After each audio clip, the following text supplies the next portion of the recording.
काल रात्री झालेल्या पावसामुळे रुके वस्ती थेऊर गावातील रुके वस्ती आहे त्या वस्तीमध्ये प्रचंड नुकसान झालेलं आपल्याला पाहायला मिळतं। इथले गावकरी जे आहेत ते काल पुराच्या पाण्याने वेढले होते। कसे तरी जीव वाचून हे संपूर्ण गावकरी जे आहेत ते गावकरी बाहेर पडलेले आहेत।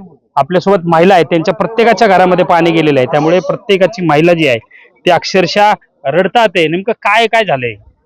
दरवाजा उघडला तर आतमध्ये पूर्ण पाणी आलं। 18-19 पोती धान्य माझं सगळं भिजलं। माझ्या घरात 15-16 माणसं आहेत। म्हटलं आता काय घालायची, मला 25 झाली।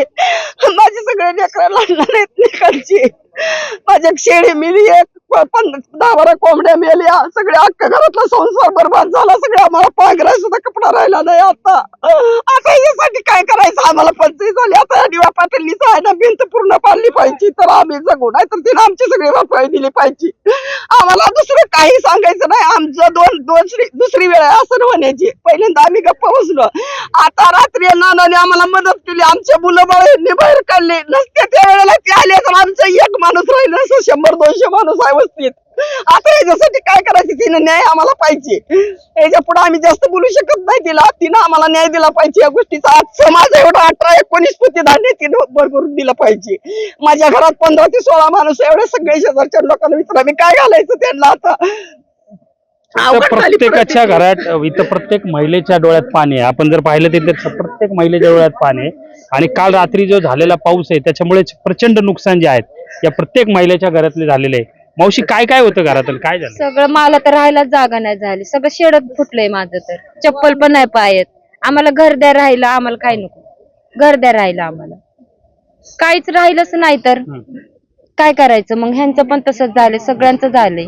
आम्ही काय झालं? खेळावर होतो, आमचं बी सगळं काय झालं? काय रात्री दळून आणलेलं सगळं पीठ पाण्यात काय करणार?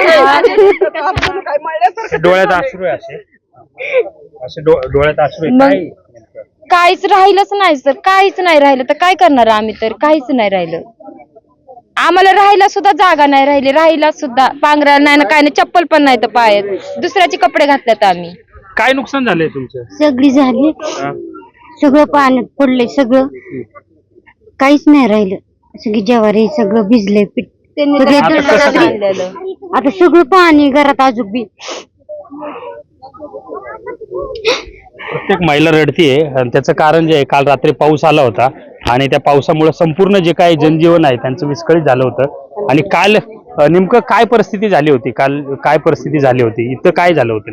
इथं हा एक वस्तीच्या कडेने एक ओढा गेलेला आहे आणि काही गावातल्या नागरिकांनी शेती ही डी.वाय. पाटील यांना विकलेली पूर्वी। आणि वेळोवेळी डी.वाय. पाटील यांनी काय केलेले, कंपाऊंड मारायला सगळ्या प्रॉपर्टीनं चालू केलेलं आहे। आणि कंपाऊंड असं आहे की 20-20 फूट कॉन्क्रीटच्या भिंती घालतायत। नैसर्गिक ओढा अडवायचा कुणाला कायदेशीर अधिकार नाहीये। 60 फूट रुंदीचा नैसर्गिक ओढा आहे, तो पूर्ण बुजवलेला। सकाळी कोलतेताई तहसीलदार मॅडम यांनी पंचनामा केला। मागे एकदा 2-3 वर्षापूर्वी असा प्रकार झालता, त्यावेळेस पण त्याने थोडीशी डागडुजी केली, 2 नळ्या एक्स्ट्रा वाढवल्या तसं। आणि हा पूर्ण पाण्याचा येणारा प्रवाह हा त्या डी.वाय. पाटील यांच्या भिंतीला अडला।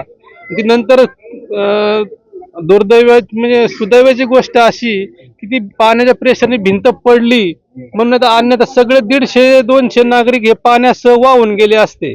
भिंत पडली नसती तर अजून प्रवाह मोठा झाला असता। परिस्थितीला ह्या सर्व जबाबदार डी.वाय. पाटील आहे आणि त्यांच्यामध्ये ते स्थानिक बगलबच्च्यांना बरोबर घ्यायचं आणि डागडुजी करायची। काही त्यांचे जे काही सपोर्ट करणारे आहेत ते असे नुसते त्यांच्या पुढं करणार आणि काय नाही, हे सगळं मलमपट्टी करण्याचा प्रकार करणार। ते सोमनाथ पाटील वगैरे यांना कॉल करण्याचा प्रयत्न केला, तेही अंगावर जबाबदारी घ्यायला तयार नाहीत। त्यांचे काही कर्मचारी येऊन गेले, पाहणी करून गेले, हो झालंय म्हणले, पण हे सगळं मलमपट्टी करतात। इथला हा प्रश्न भिंत घालू नये। नैसर्गिक वाडा जो आहे तो सरळ जो तिरका होता तो त्यांनी त्यांच्या लेआउट साठी शेतीसाठी असा एकदम म्हणजे बांधाच्या कडेने काढला। नैसर्गिक वाडा बदलायचा अधिकार कुणाला नाही कायदेशीररित्या। या गोष्टी शासनाने प्रशासनाने लक्षात घ्यावं। प्रांतसाहेब आणि युवराज नाना, आम्ही रात्री इथं 12 वाजता आलो, JCP आणला आणि पहिल्यांदा ते पाण्याचा रस्ता इथं खोदून पाणी मोकळं करून दिलं। त्यावेळेस नागरिकांना NDFच्या पथकाने बाहेर काढलं। म्हणजे फार मोठी अजून भयानक घटना घडली असते। थोडक्यात हे नागरिक वाचले, ते काहींची जनावर वाहून गेले, शेळ्या, 20 शेळ्या, मेंढ्या, कोंबड्या, अशा बऱ्याच गोष्टी असं म्हणजे घरात तर काहीच राहिलेलं नाही। आता तात्पुरती आपली यांची सर्वांची चहा नाश्त्याची सोय केलेली आहे, त्यांना अजून हे सगळं सावरायला सगळे नागरिक इथले भयभीत झालेले आहेत. त्यांना नागरिक इथले भयभीत झालेले. काल एनडीआरएफचे जवान आले होते आणि त्या एनडीआरएफच्या जवानांनी या संपूर्ण आणि काही स्थानिक तरुणांनी पुढाकार घेऊन यांना बाहेर काढण्यात आलं होतं. अन्यथा मोठा अनर्थ घडला असता. आणि हा जो काही वडा आहे त्या वड्याचा प्रवाह बदलल्यामुळे ही संपूर्ण परिस्थिती जी आहे ते इथल्या रुके वस्तीत त्या गावकऱ्यांवर ओढवली आहे. त्यामुळे लवकरात लवकर प्रशासनाने याकडे लक्ष दिलं पाहिजे असं ग्रामस्थांची मागणी आहे. नेमकं काय परिस्थिती झाली होती, काय झालं होतं? तुम्हाला यापूर्वी मी सांगितलं की हे जे नॅचरली ओढे आहेत, जे काही शासनाच्या ब्ल्यू लाईन मध्ये हे ओढे आहेत, हे ओढे काही मोठे शेतकरी आहेत की जे थिऊर गावामध्ये त्यांचे मोठ्या प्रमाणात हायटेक शेती करतात. आता ह्या लोकांच्या जर प्रतिक्रिया बघितल्या, जर हे लोक जर असे व्याकुळ होऊन रडत असतील तर ह्या जीवनामध्ये जगण्याला अर्थच नाही असं माझं मत आहे.